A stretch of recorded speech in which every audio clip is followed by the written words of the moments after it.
So let's see. For me, it was really a personal journey. It was a journey seeking my education. It was something that took me in total on and off about 18 years. Uh-huh. So from high school to completing high school to then following and doing an associate's and then a bachelor's, and now with my master's in public admin, like doing all of those things in total, it took about 18 years. And that was while working full time and being a non-traditional student, and, going through myriad of challenges, both that I created because I wanted to test myself, right?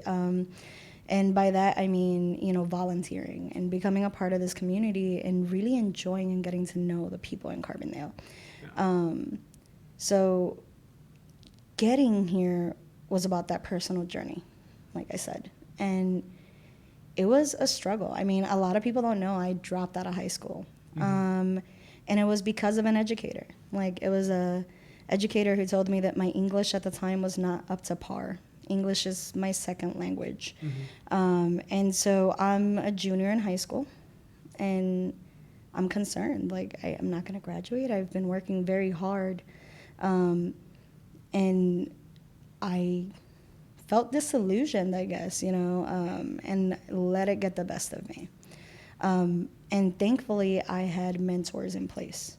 And those mentors, for me, showed up at home. They showed up and they were like, "You're too smart to drop out. Like, we don't think that that's the correct route for you." And I was like, "It's okay. I'll do my GED. I'll figure out college. It's going to be fine." Yeah. And, hopeful 17-year-old me. And she said absolutely not, and I'm grateful for her intervention. I think that mentors intervening in the right places at the right time are crucial to success for all of us, and so for me, her intervention is what allowed me to walk in and be like, well, I have no English credits because I was not passing English. I mean, I'll own it. I was not passing English. And to be completely honest, I said I want to graduate on time. And initially, they looked at me and they're like, "Ma'am, do you know how many credits you're missing? Like, that's going to be a very difficult task."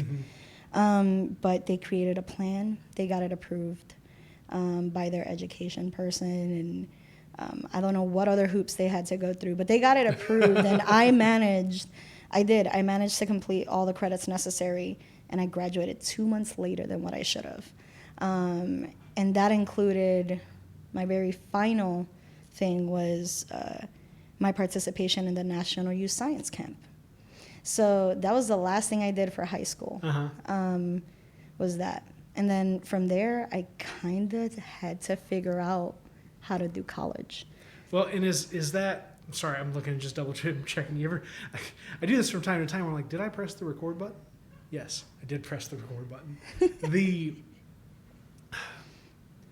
the school and the structure that it was around you just wasn't the thing that complemented the way that you wanted to work within a system of learning. Yeah, it wasn't. So the track that I was under, at the time, I was at a vocational high school. So, like, I know how to read blueprints, and I can actually draw some up. I learned how to do that in high school.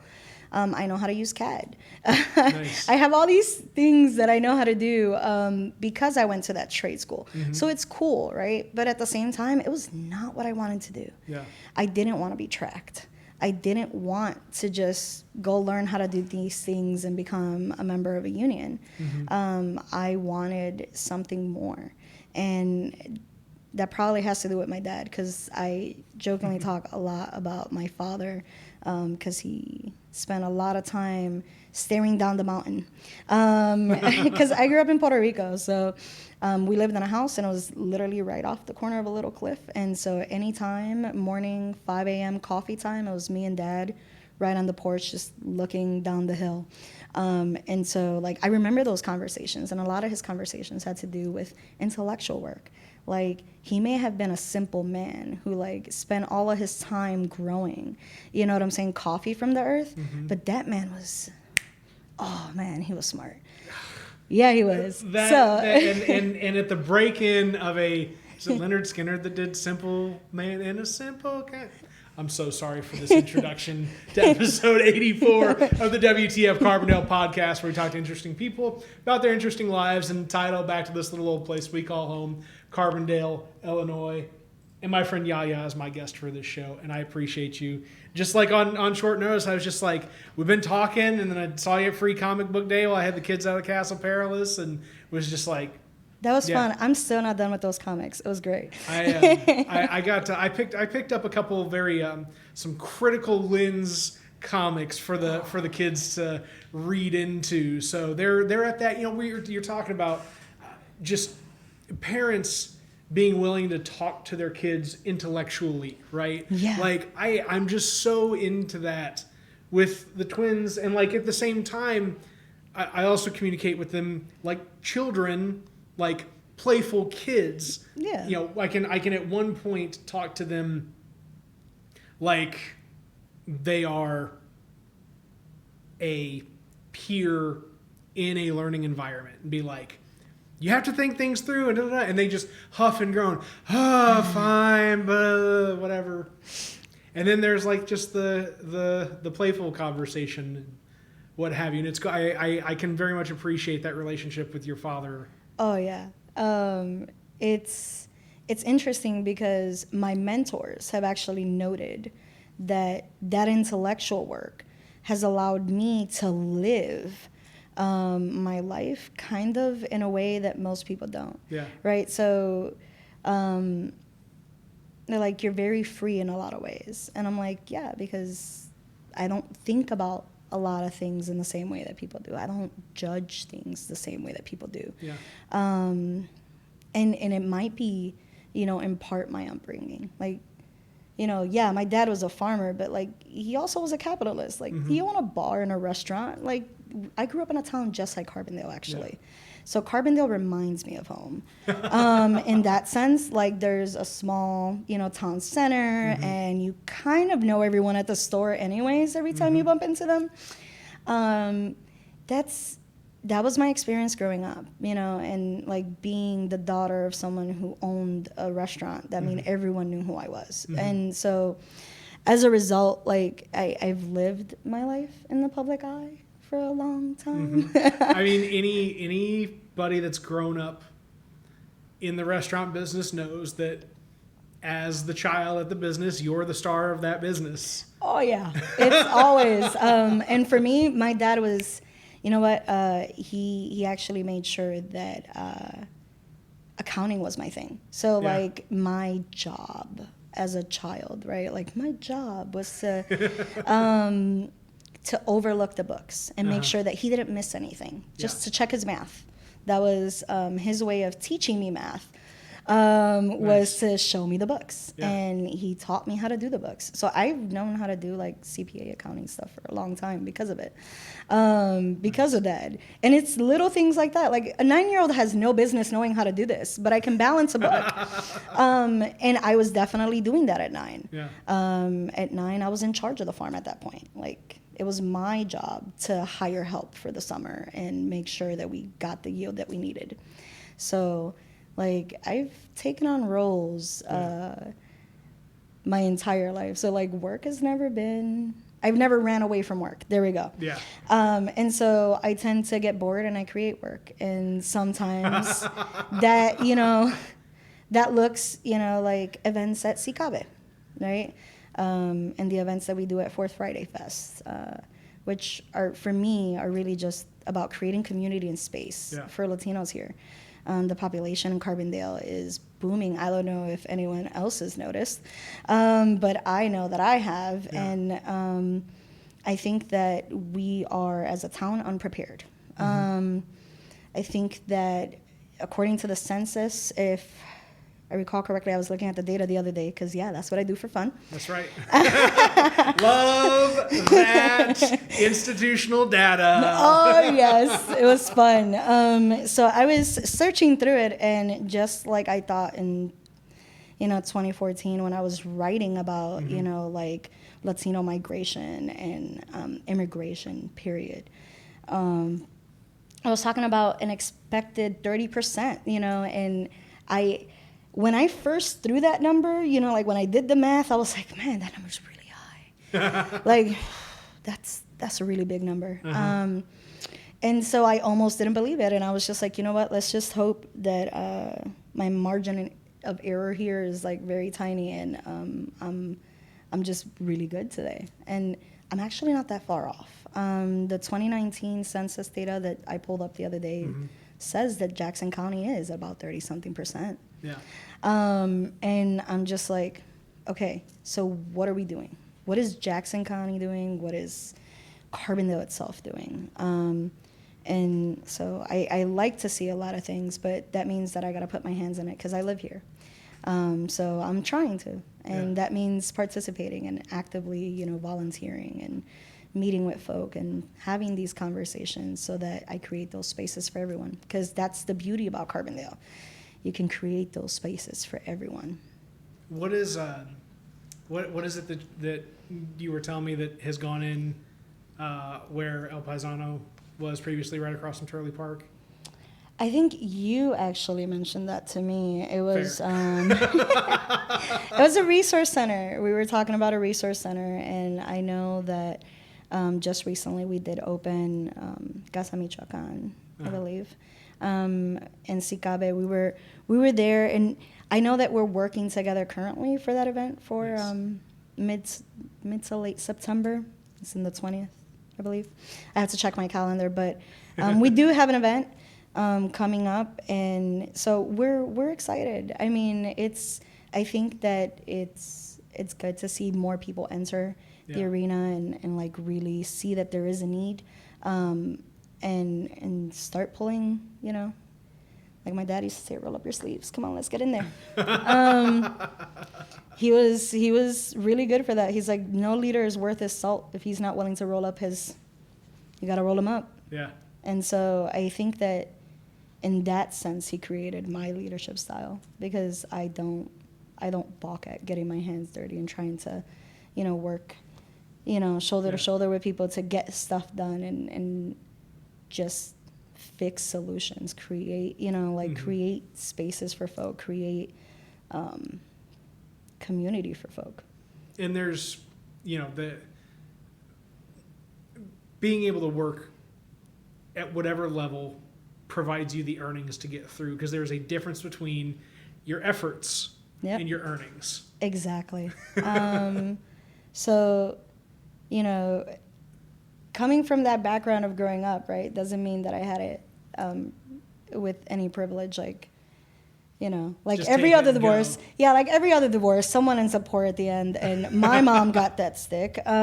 So I ended up having to learn a whole host of new things as well, like when we moved stateside. So like leaving Puerto Rico meant like I left a life of privilege, but at no point was I ever allowed to be that way. Yeah.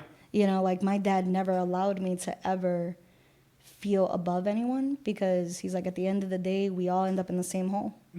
And like he was a funny guy, and his simplicity, right? Like I talk about it a lot now, more candidly. But like you never really get them until like you really get them. And I think that like it took me a while, but you tell me stop talking about being 40, but You're 30. You're not even 37. That's not 40. But I am. It's okay. You're an old spirit at heart. Yeah, okay. I think my mind is getting ready for it. I came out of the womb at 63 years old. I know what it's like. We're Benjamin Buttons all the way. That's exactly what it is. It's okay. I got no shame in that, walking with a walker since the crib game. That's that's okay with me. Being the adult here, the adultier adults in any room has always been a thing, even when I was a teen, and that's weird. So I get it. And I'm sure that made it very difficult, like in a schooling setting, to like be an adult in a room with people that you realize, like, and this is what, you don't start to realize until you're in your mid 20s or whatever. And you're like, oh, you mean these people that have been like, I'm an adult, listen to me this whole time, have just been the same people as the people you wouldn't listen to as a kid anyway? Like, yeah. Okay. Yeah, that's exactly what this is. Our minds work in beautiful ways, man. Like the way that we allow for those things to occur. Yeah. Right? And they are allowances. They are about consent. Like, you're consenting to participate in community and, and whatever it is. And so that has its weird customs already built in. Yeah. And that's the way that I talk about it, because, like, the idea of professionalism, I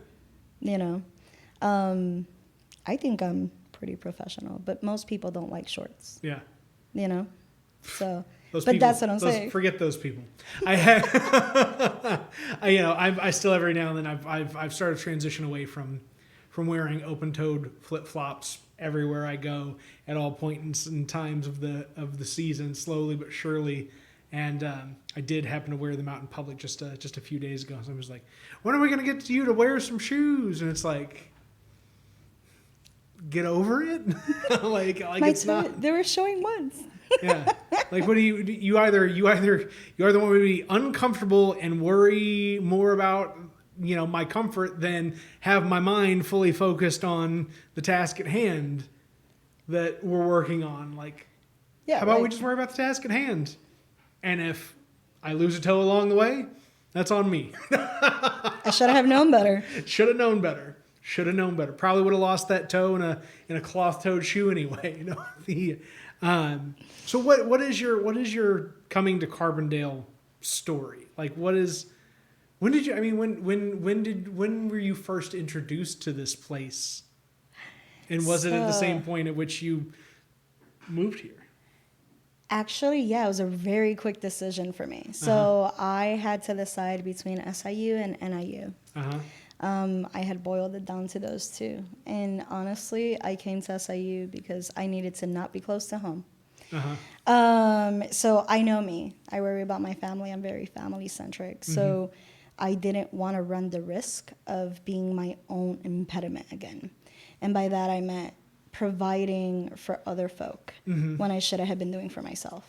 And so I prioritized me, and that meant leaving. And so I got away as far away as I can get, so that I can shed some of my family responsibility, and kind of really etch myself out. So, like, I've always known that I wanted to do something. I just didn't quite know what. And so a lot of my focus was, I initially thought I was going into psych, coming to SIU. And I actually had 2 SIU alums, both of which who work for the city colleges system of Chicago, pull me aside into their office and show me every single paper that I've written concerning politics, policy, and law. And between the two of them, they said, please do not do this to yourself. Your passion is this. And I was like, yeah, like, I like talking about it, but it's like, I never made the correlation of, and that's silly, right? Like, I never made that important correlation. Like, to me, it was always like, this one bug just keeps going back and forth all over the room. I know. I'm losing my mind. It was like what I was used to listening to the barbershop when I went with my dad. Like, they talked about politics. They talked about the war. They talked about whatever it was that was going on nationally or, outside. But, like, I remember those conversations as a kid, and that's what I correlated it to. So to me, like, yes, the government existed, but they didn't really. So it's what happens when you're in occupied territory, right? Yeah. Hello, the empire. Oh my Lord! Don't get me down that road. But no, but legitimately, I do want to get you down that road a little bit, because you're talking about observing your father in the social setting, in the very conversational setting of the barber shop. Yeah. Right. And I'm sure there is where many things are represented that people misunderstand, don't care to understand about our fellow U.S. citizens, our Puerto Rican brothers and sisters, right? You're like, do we have the time? Yeah, I'm like, So I was growing up in Puerto Rico in the 90s. And so if you know anything about the 90s and that time, so we have,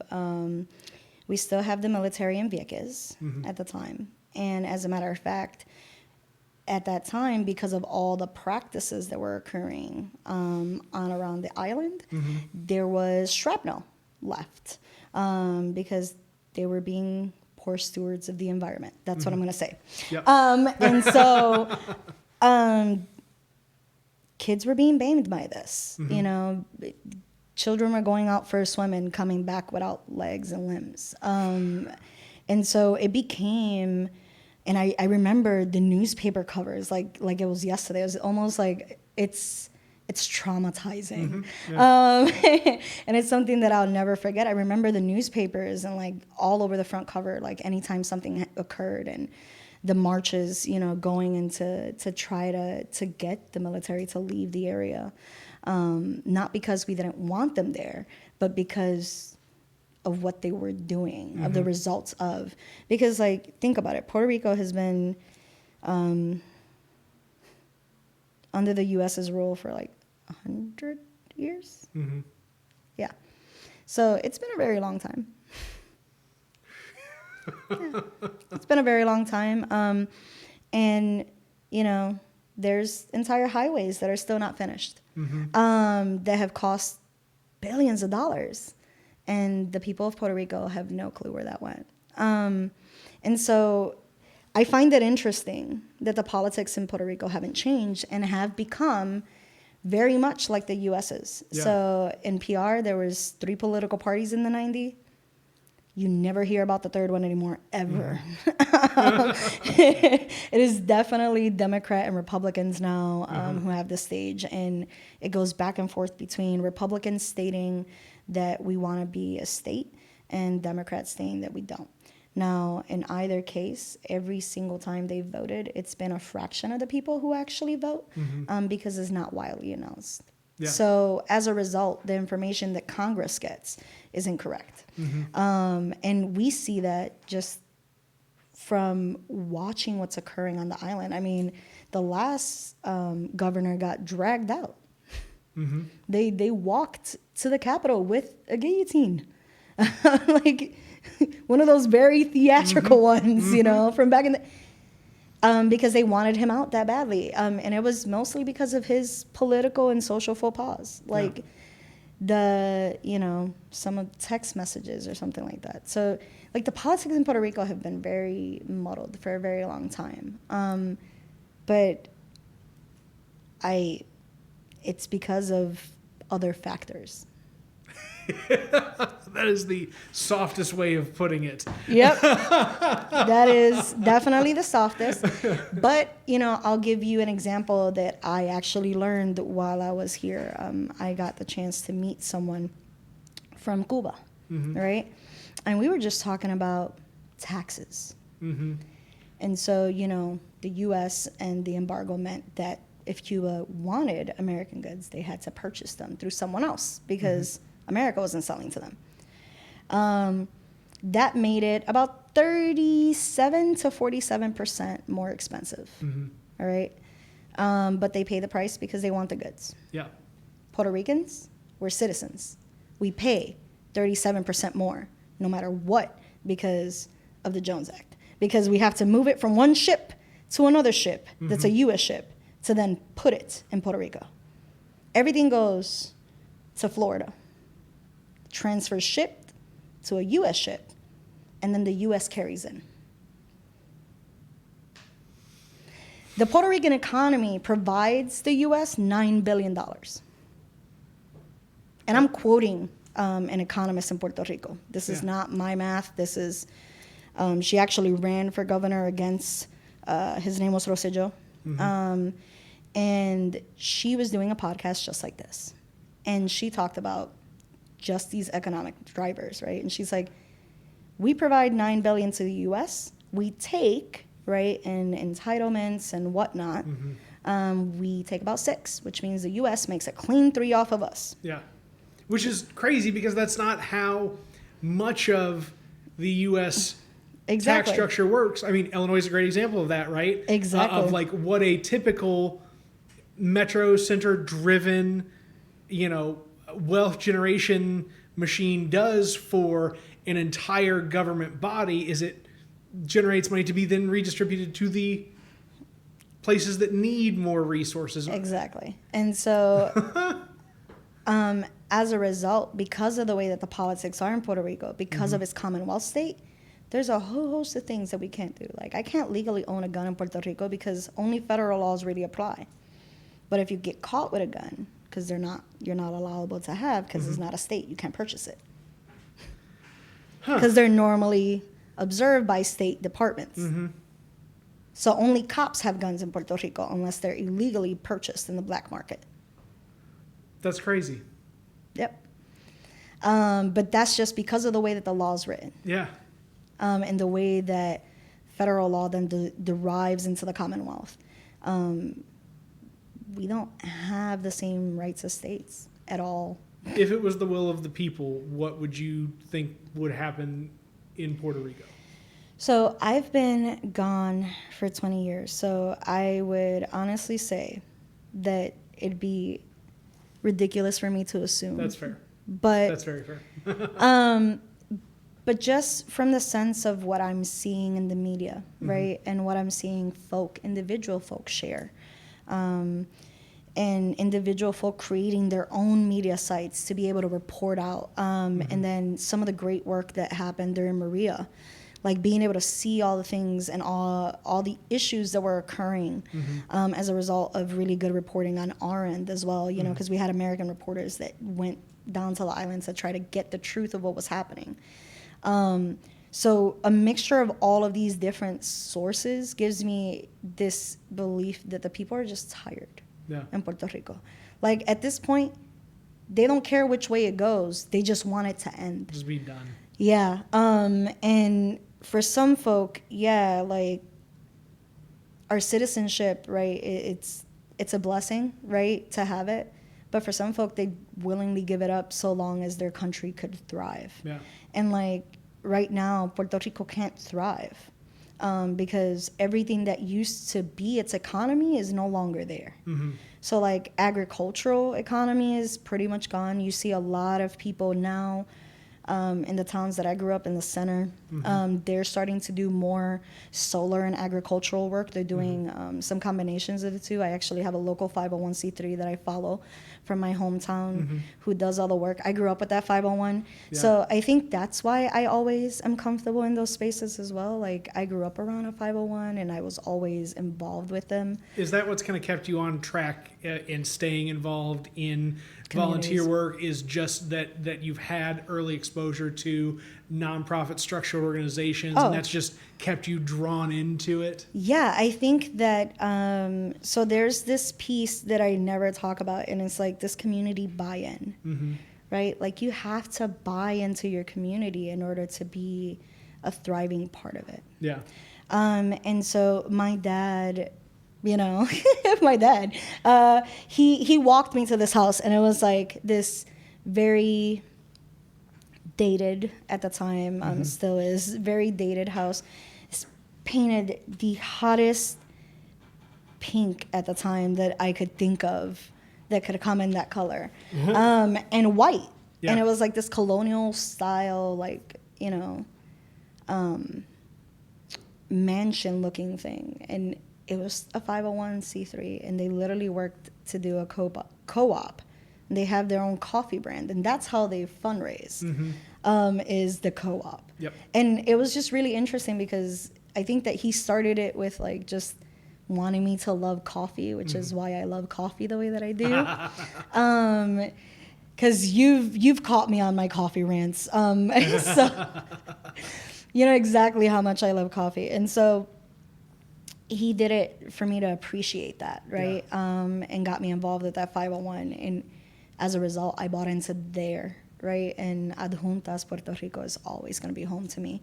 Like, I may have been born in Chicago, but I was raised there, and I am always going to be a country little girl from Puerto Rico. And Casa Pueblo was my home. And so now I'm just trying to create those spaces, right? And so I've thankfully, Sicabe welcomed me, and I've been with them for, 6 years now? Yeah, 6 years now, and that's been like 4 as artistic director, which has been super fun. And now I'm moving on to the new challenges that I'm moving forward. So I'm excited to be back. Carbondale is definitely home. I mean, I met my wife here. What was the journey away and the journey back like? Oh man, so I've always maintained this joke that since my mom brought me from Puerto Rico, right, all the way to the cold in Chicago, again, that I've been jokingly, but not really, moving south, running away from the cold. And so that landed me in Alabama. Never again. I'm glad to be back. Huntsville was an interesting place. It was beautiful in a lot of ways. But it lacked empathy and compassion, which is very interesting because I didn't think that I would find that there. And I learned a lot about Alabama politics while I was there. Specifically, like voter disenfranchisement and how it occurs, really. Because all we can really do in Illinois is talk about it. Like we can be scholarly about it, but the reality is voting in Illinois is cake. Yeah, it is. Compared to a lot of places in the country. Yeah, so Alabama, not only did it suffer from like very few and very far away places, right, to vote, but then it suffers from this thing where like it's very easy to catch a charge as a poor person. Like, I got carded for walking my dog in my neighborhood. What?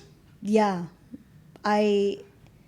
I'm so grateful that I happened to be wearing my SIU sweats that day, and the sergeant noticed them, so they left me alone because they realized that I was an educated woman. Because that's exactly what he said when he walked away, the other agent. But yeah, I was definitely being singled out and harassed because something had occurred in the neighborhood. And it was a line of questioning, right? But it was the way that he went about it. The fact that he's like, do you have an ID? And I'm like, I didn't know I needed one to walk my dog. Like, I live right there. And the fact that he followed me because I refused to speak to him. I was asleep. I don't know what happened. I literally just woke up, came out to take out my dog, sir. That was it. But had his sergeant not stepped in, like that could have gone a million and one different ways. Yeah. And it's because of the way that they approach folk. It's that it's almost like you're guilty before you're even in handcuffs. And that's their approach in a lot of ways. Even when you called for a complaint, like they come knock on your door. Still. What do you want? Why are you calling me? I remember one time there was actual active gunshots in the neighborhood. Like, and it was like multiple, like enough for people to call the cops, right? Yeah. And they had gotten so many cops that by the time I guess we had called, the response was, we've already sent someone out. It was like 10 o'clock at night. We never saw a cop car. Never. In that neighborhood at nighttime. No one would go there after 5. That's the type of neighborhood I was living in. Because it's all I really could afford over there. Because to top it off, the areas are segregated and their expansion is occurring at the expense of mostly black and impoverished communities. So it was interesting to see it in that way Because like we talk about it and we write about it, right, when we're in school, but we don't quite see it in Southern Illinois in the same way. And like seeing it that way was scarier.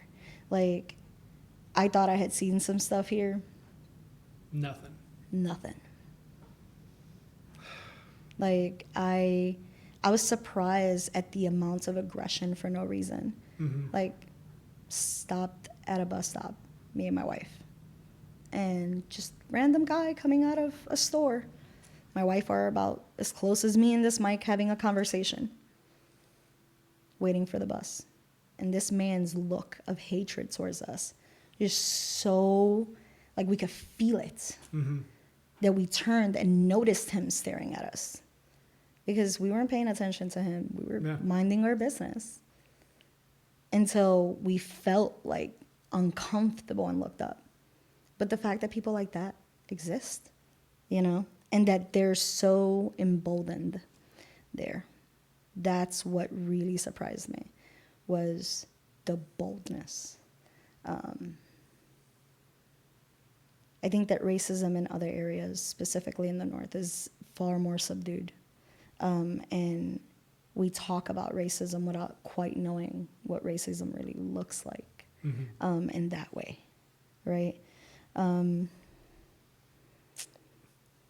for a Latina, you know, like it's really difficult because down there I don't exist at all. I mean, if I spoke Spanish, I actually had a lady break down crying at Aldi. Because she heard you speak Spanish? Yes. You want to know why? Because everyone there is terrified too. And that's exactly the response that I got from her. She said, "You're not scared?" And I said, "I have, you know, I'm protected."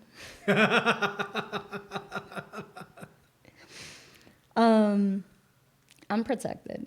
And she just looked at me and she's like, "Would you be careful out here?" She's like, "Be careful with that." Be careful. What a wild... And I mean, mind you, she said it to me in Spanish, but it was in a very hushed voice. Yeah. And the look of concern in her face was as if my mother was speaking to me to stop acting crazy. You know, like one of those mom moments, like you need to not get it together, collect it, put it in a bag, pack it away. Like that was the moment she was giving me. It was so intense. And I remember shaking and looking at her like, I've never been that scared. And I had no reason to be scared.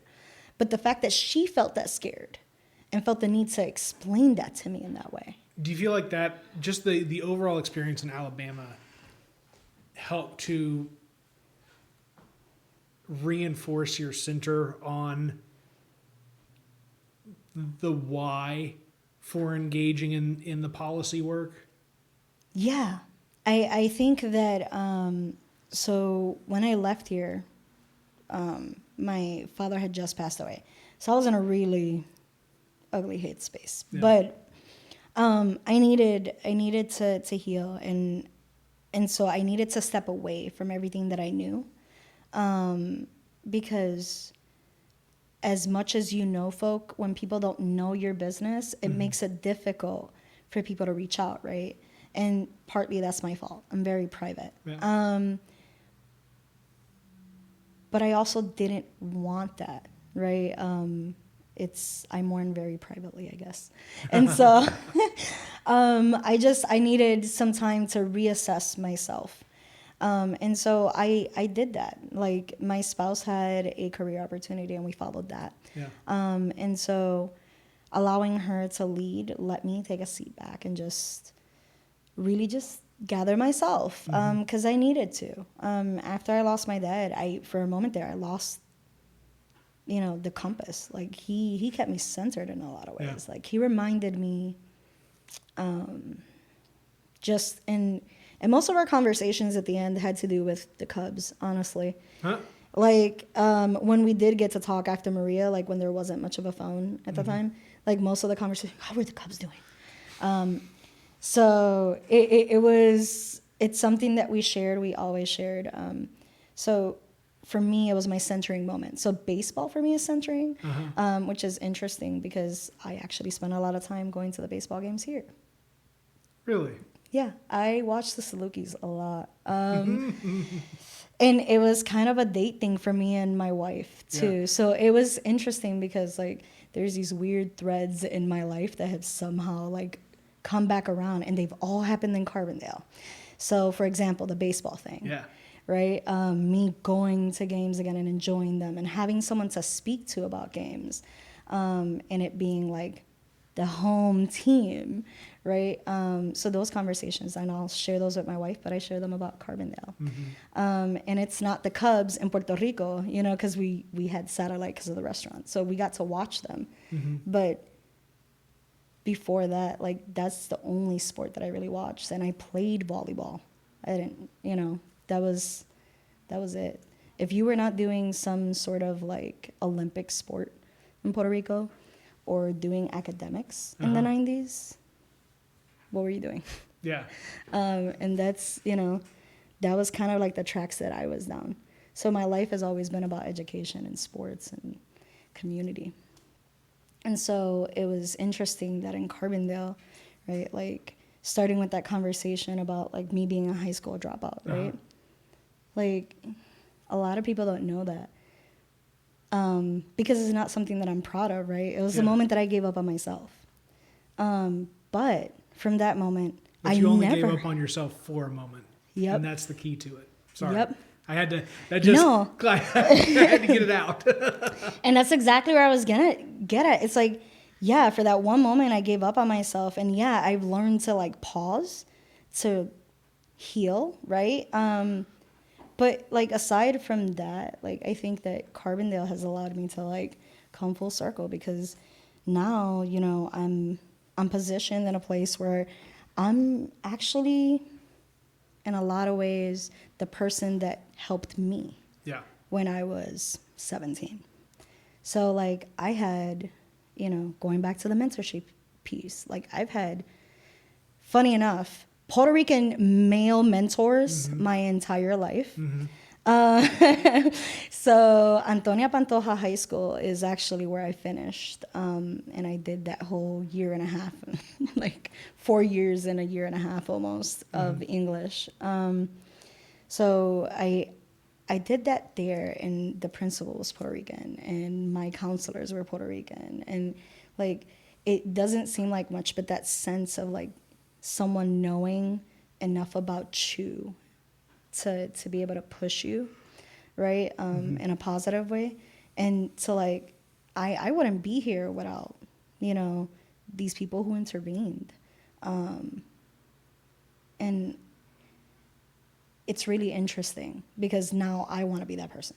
So like I've spent a lot of time volunteering and all that stuff, but I see how Carbondale has made it all the way around for me. So like, yeah, I started here searching for an education, and somehow now I'm the tail end trying to help students like me, who were like me at that time. Well, and not everywhere has something like a Rebound that Carbondale has, where it's a central location for folks that are looking to fast track their way through the high school system and just be done with it, right? And still need people there to recognize their potential, so they don't just, I'm going to speed through and just be done and go on. It's like, no, let's still continue to explore you here and find that niche that you yourself should follow through on.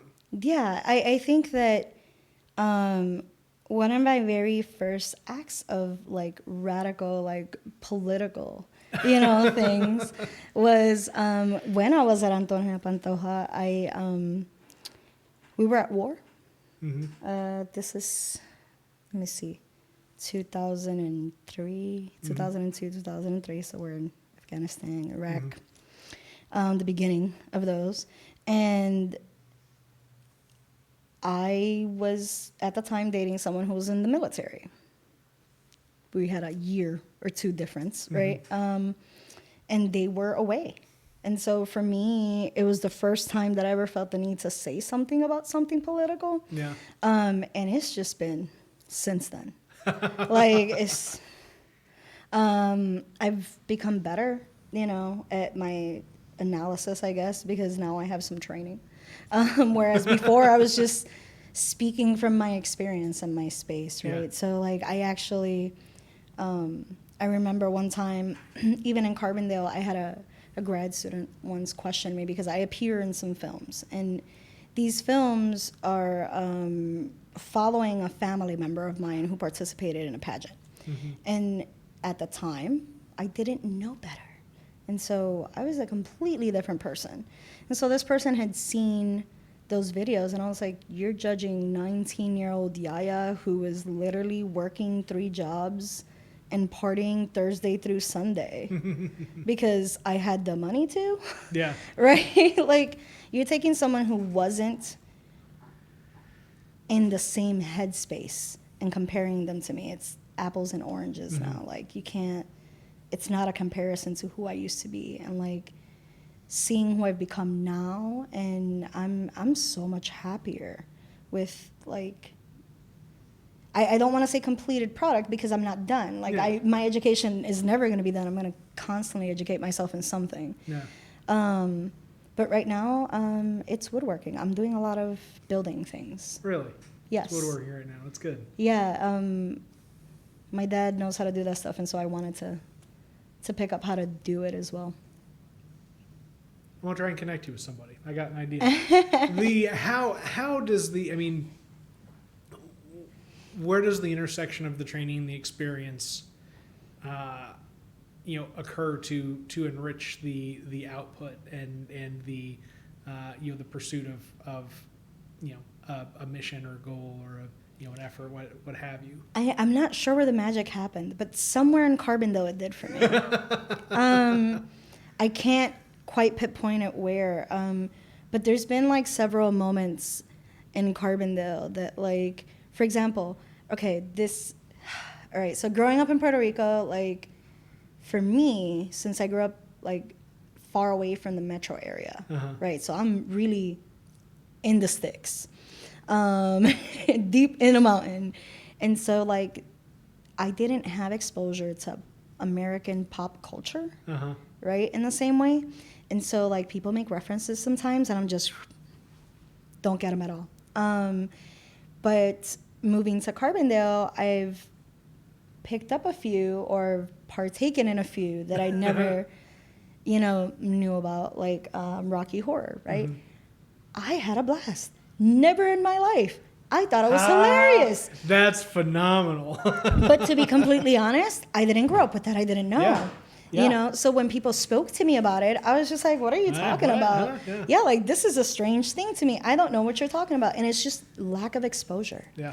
Right? But the question is ultimately, how many things can a single individual be exposed to in a lifetime with a globe full of existence to engage in?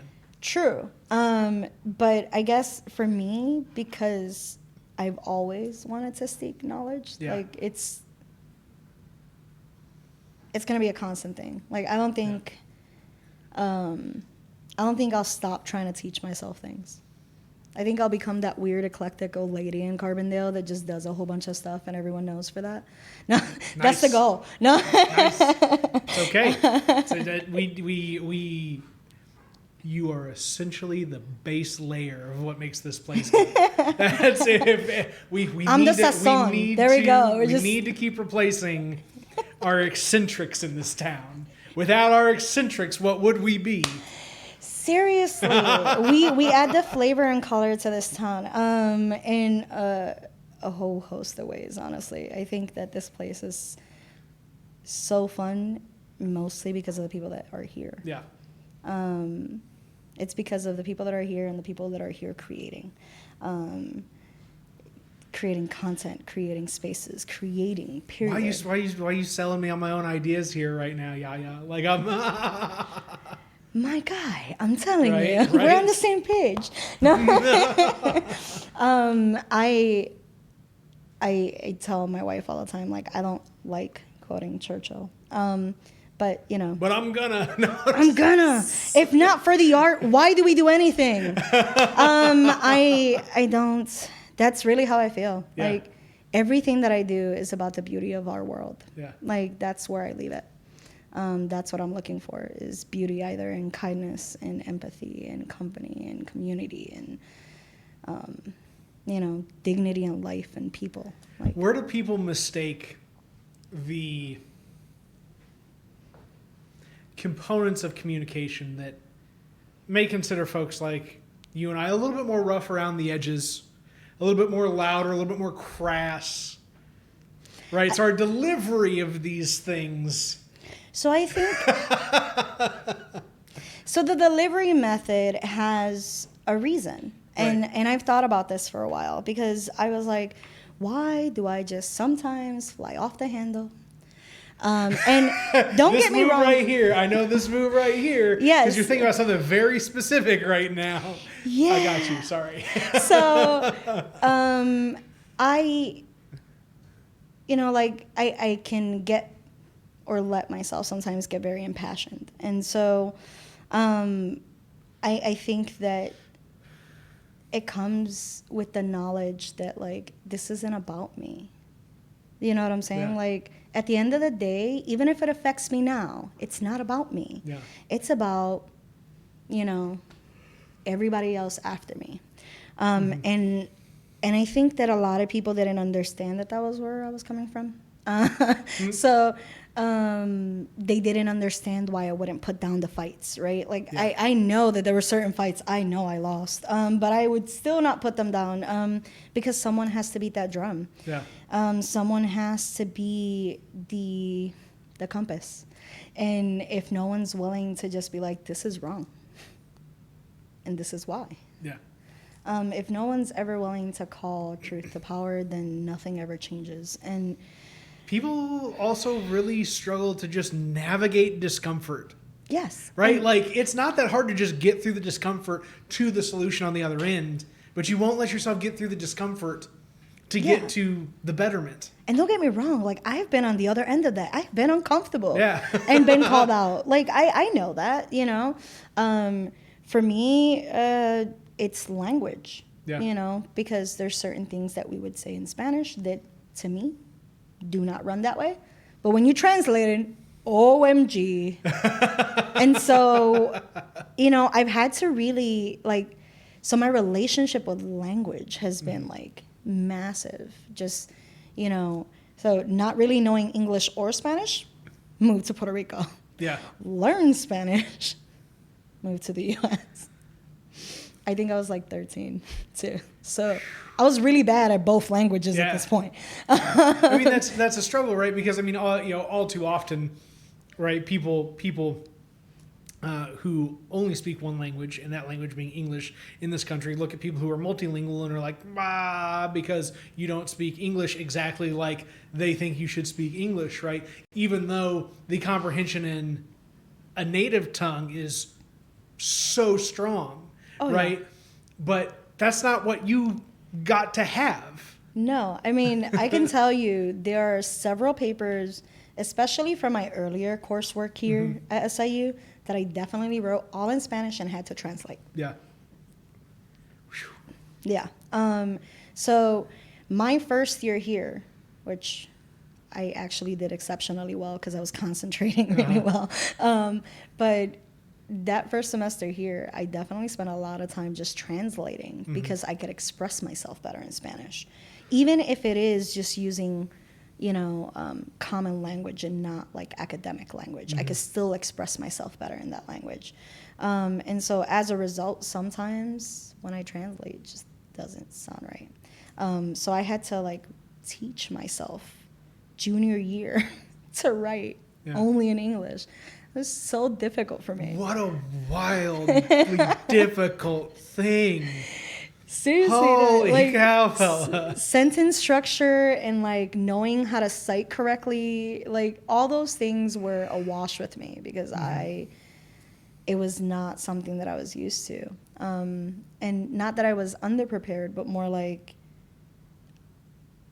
it was never an expectation before for me. Yeah. So when I was in junior college, they taught us, right? But it wasn't at the same rate as here. So by the time I hit senior year, I was definitely not as polished as I should have been, and I caught plenty of flack for it. But I made sure that I did my reading and worked on my brain part. So my critical thinking got me through, but it was a struggle at first, and it was mostly a language struggle. Yeah. I think when we were reading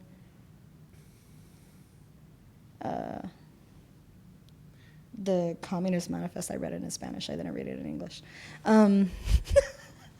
I did. It was part of the coursework, and I had to read it, and I read it in Spanish because I could not in English. I couldn't get through it.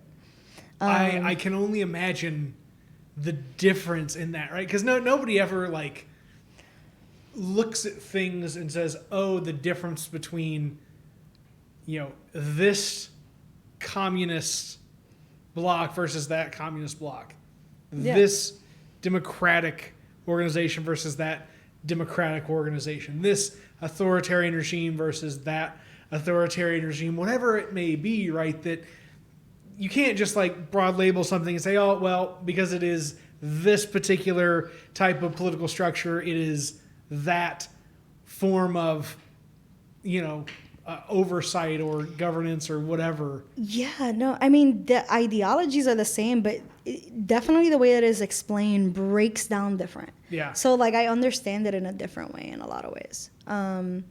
Because, I mean, now I get it, you know. But at the time when I was struggling with it, like, trying to read through the content because class required, like, I was just like, what is this word? I was sitting there with a dictionary. I felt like I was, you know, back in my earlier days, you know, like really struggling and looking for words and not knowing. And I remember sitting through that first week of class and I felt like a deer in headlights because I was terrified. And it was mostly a language barrier for me. So, like, I think that when I TA'd, you know, I made it a big thing to like hit on the language early, even though I know I was just doing a 101. And I remember my professors telling me, like, you don't have to be that hard on them. It's just a 101. And I'm like, yeah, you don't understand, like, the struggle I had with language. Yeah. Like, I need them to be better than me. Yeah. And so, like, that means teaching them now so that they have 3 years that I didn't.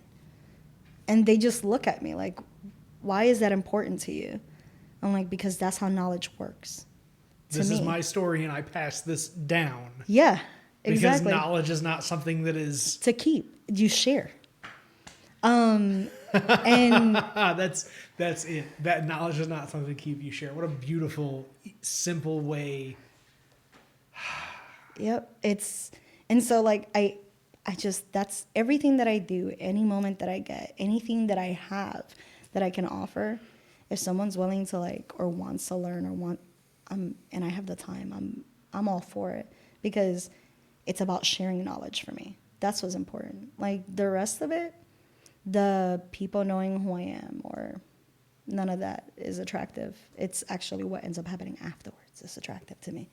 What you see in the communities and how you see people interact with one another, the organizations that occur and how people then move, you know, and you start to see them in other ways. You start to see it in economic drivers and you start to see it in, you know, houses being painted that used to not get painted. And you start to see it in people having a car that used to not have one because they've been able to better themselves one way or another, even if it is just by you taking the moment to recognize that they're there. And that, I think that we often forget how intrinsically connected we are within our own communities, like even with COVID. So. We're just close. Yep. We're just close. We're so close to that hour mark. I'm going to draw it out 2 more minutes. Spinach. Anyway.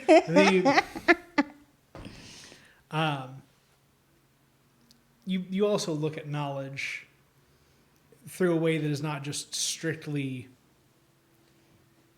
oratory knowledge, textual knowledge, that it's the learned and followed patterns of behavior from your peers and your adaptation to your environment that may never be spoken or written down, but simply happen because that's what learning is. I was actually in a meeting yesterday with a bunch of scholars, and I don't want to get into too much detail about that conversation. Perfect. We only have a couple more minutes. You're good. But the overall conversation was talking about how ancestral knowledge is not respected by academic knowledge and how there's this disconnect. And somehow we need to meet in the middle because the reality is that, you know what? When I have a fever and I put on Vicks on my feet and throw on socks, my fever's gone in the morning, y'all. Explain that to all these Latinos that experience the same thing as me. Yeah. And other non-Latinos, because I've taught non-Latinos how to do that, and they do it, and guess what? They don't have a fever in the morning either. So you have me intrigued. Yes, there's something about it. It breaks a fever. Uh-huh. And so I can't explain it. I don't have an MD degree, right? Yeah. And I'm sure plenty of MDs have tried. The point is, it somehow works, but that's ancestral knowledge. That's knowledge that came from mis abuelitas, like since as long as we can remember, Vicks existed. Right. How about that? Because I think that actually some of the indigenous cultures did use mint and tobacco and used to layer their feet anyways for the same purpose, to extract things from their body. Yeah. So the fact that we don't respect that knowledge is scary to me in the academic side, like being someone who's been in the academic side and someone who will eventually pursue a PhD, because I'm definitely going for one. Nice. You heard it here first, folks. You heard it here first, folks. Anyway, now that I at some point, I'm gonna be Dr. Yaya, but I'm Dr. Yaya. Yes. What a phenomenal. Yeah. I love that. I love that. So we'll see. That's for the future for me. Just like continuing my, journey with education. But that's what got me here. It was just chasing education, chasing knowledge, trying to be the best version of me. And I hope that you've been able to chase down a little bit of knowledge in this conversation, episode 84 of the WTF Carbondale podcast. Have a good one, folks. Whatever that one may be.